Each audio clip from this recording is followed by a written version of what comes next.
the war in Ukraine is and has been a high priority.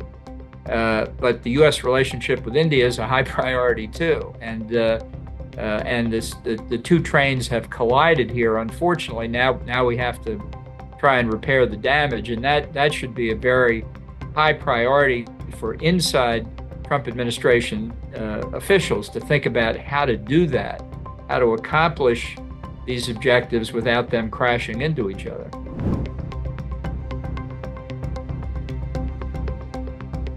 The whole program that the Chinese put together was really started with a rewriting of the history of the end of World War II. It turns out the Chinese Communist Party almost single-handedly defeated Japan in World War II. The rest of us, I guess, were kind of bystanders. But it's a way of, after the fact, legitimizing Chinese communist rule. And I think that was a platform from which they could project Chinese power today and looking forward to the future, trying to contrast what they describe as Chinese stability versus the erratic nature of much of what happens in the Trump administration. So it was a great propaganda success for Xi Jinping and China.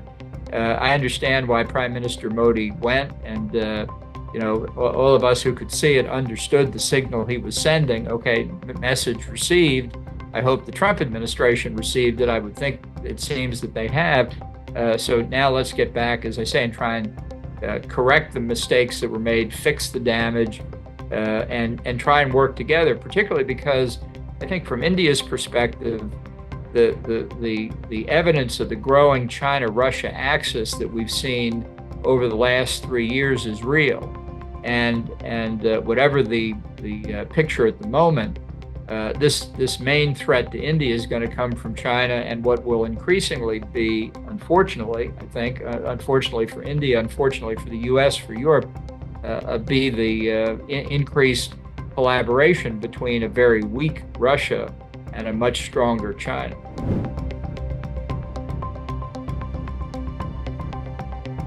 I think Trump still wants to make an economic deal with China on tariffs. He talked about it in the first term. He would call it the biggest trade deal in history.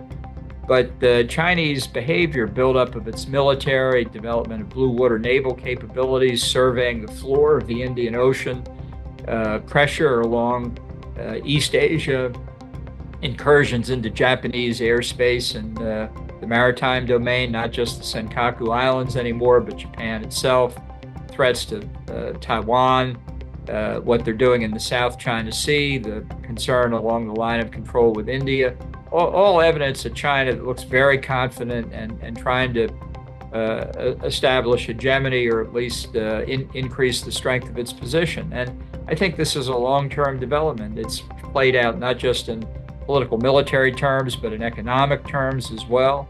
And I think that's why things like the Asian Security Quad, Japan, India, Australia, and the U.S. are very important to continue to talk about how to deal with this problem, which is, as I mentioned, not just China, but the China-Russia axis and its outliers like North Korea, like Iran, like Belarus, like Cuba.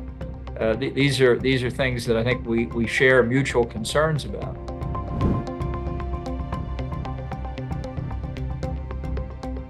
General Munir is obviously a pretty good politician because he offered and did nominate Trump for the Nobel Peace Prize, which is what really is at stake here for Trump.